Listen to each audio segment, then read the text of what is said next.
Les amis, qu'est-ce que je vais vous servir aujourd'hui? Du Juliette Brien sur Estelle Midi, chez Estelle Midi, entouré de gauchistes en mode... Je vais m'éclater, je vais tout bousiller. Et ouais, les gens en face d'elle devaient probablement se dire que c'est trop, c'est trop.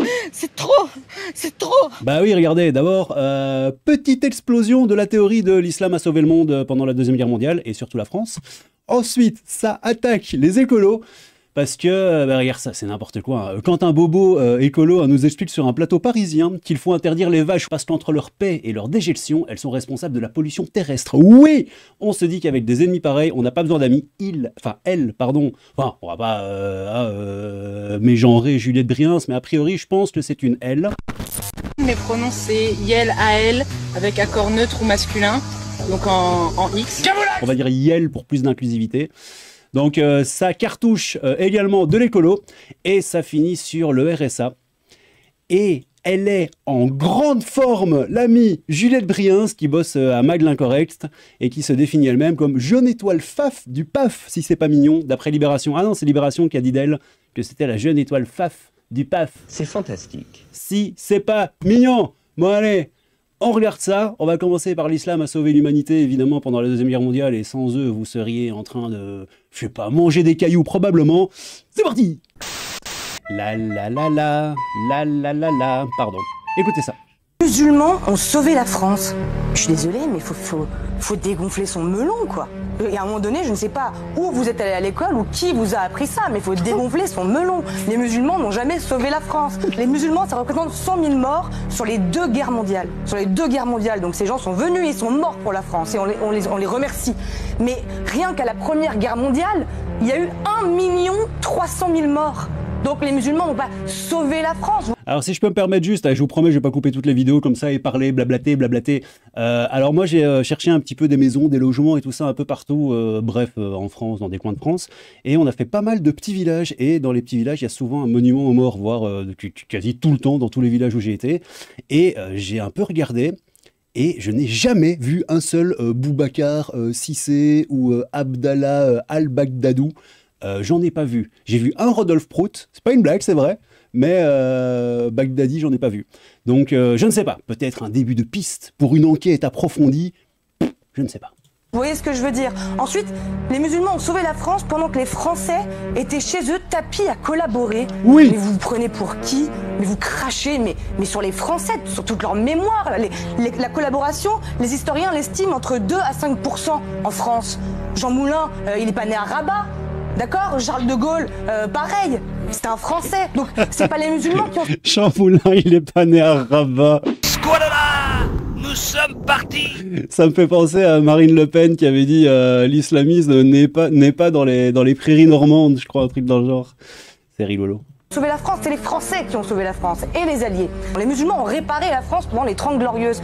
Mais pendant les 30 Glorieuses, au pic, les étrangers dans le BTP, ils représentaient 30%. Et parmi ces 30%, la majorité étaient des Italiens et des Portugais et des Espagnols. Et les musulmans ne représentaient en tout que 6% des gens dans le BTP à l'époque des 30 Glorieuses. Donc c'est pareil, qui est-ce qui vous a appris que les musulmans ont reconstruit la France alors que c'est faux?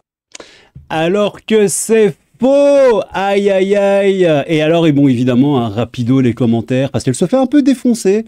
Il y a des gens qui sont en mode c'est qui cette grougnasse avec son gros melon.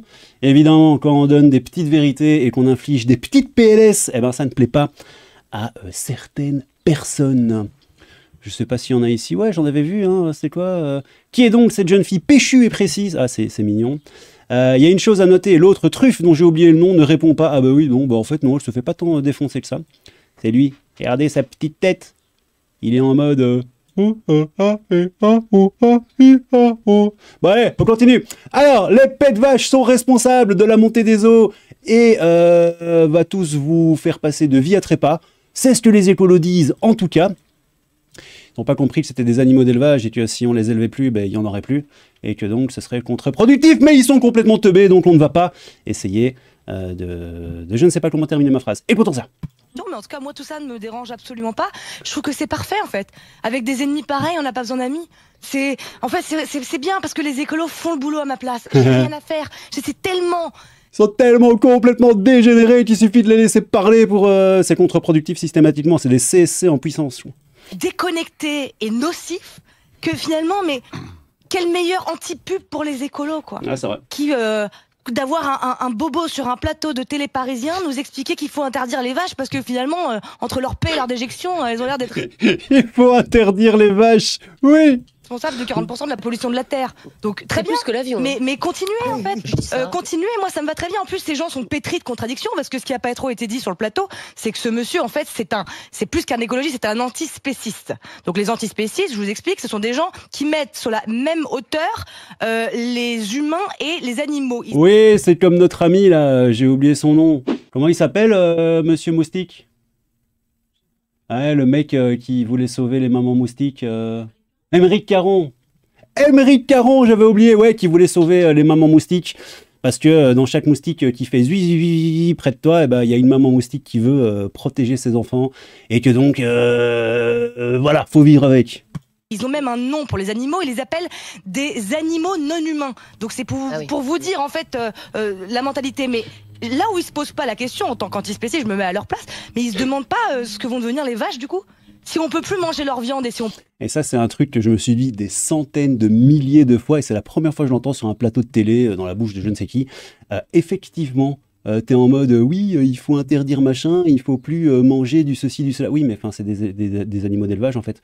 Donc, si on n'en mange plus, on va plus les faire se reproduire, et en fait, tu vas annihiler carrément toute une espèce pour protéger carrément toute une espèce. Ça n'a absolument aucun sens. On peut plus extraire leur lait, mais on en fait quoi en fait? Ils pensent qu'on va avoir des hordes de troupeaux de vaches en liberté sauvage comme ça, qui vont paître à longueur de temps sans l'aide des humains, mais en fait elles vont disparaître. Ça me fait penser quand la L214, oui, elles vont mourir de leur belle mort, et puis il y aura plus de veaux, il y aura plus rien, et la race va s'éteindre. Oh, peut-être qu'il y aura un musée ou deux, peut-être qu'il y aura, je sais pas, comme les mammouths, on ne sait pas.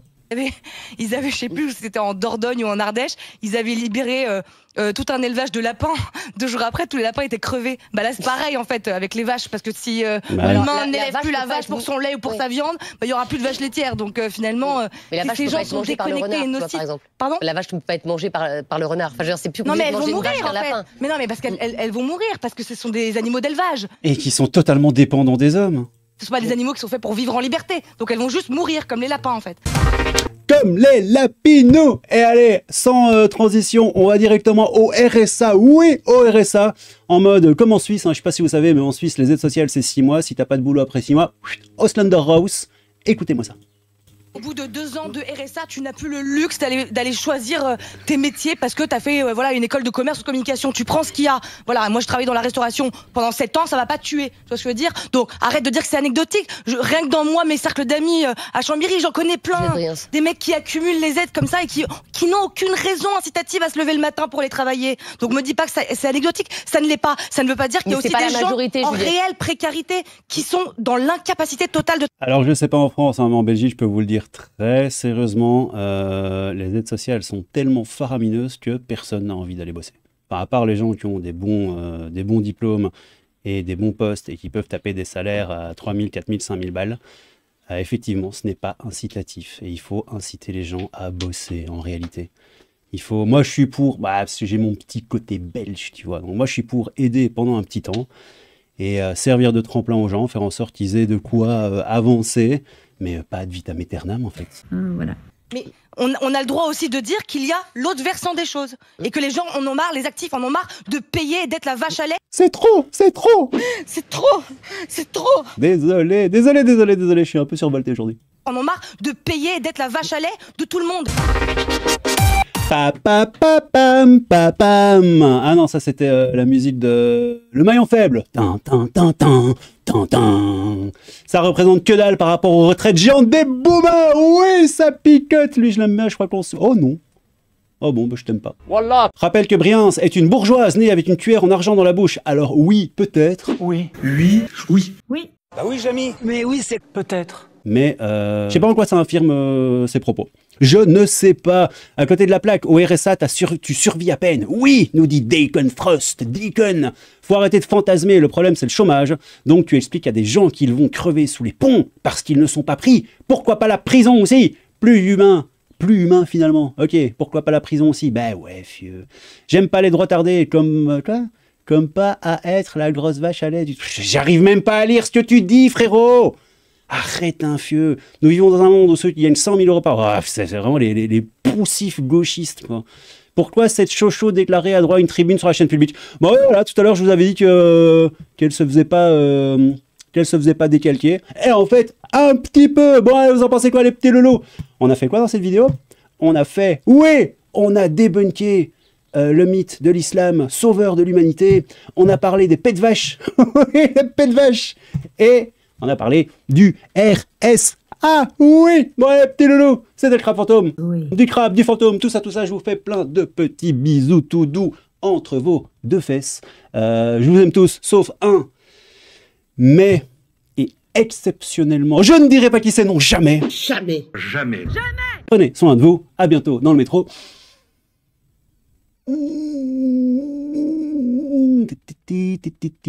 Tchou.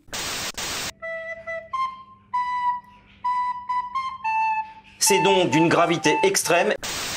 Et comme un tipeur sachant tiper est un bon tipeur, je remercie mes tipeurs, vous êtes trop des beaux gosses. J'en ai une... Ah, ça frétille dans le pantalon. Merci Damien, en vrai, mon petit chaton. Merci ton ami Tchatka, le roi, la loi, la liberté. Merci Francisco, les deux petits schtroumpfs. Merci Walter, oui, mon petit chaton. Merci Juliane, merci Marius. Là, je sais pas si c'est toi ou si c'est pas toi, mais si c'est toi, t'es un beau gosse. Et si c'est pas toi, eh ben, t'es quand même un beau gosse. Merci Anonyme, que je connais, et Anonyme, que je ne connais pas. Prenez soin de vous, et à bientôt. Et une fois n'est pas coutume, on finit avec Tiffany qui se fait littéralement gober la bouche par un pigeon. Bisous. Même si lui c'est anonyme. Ouais, voilà.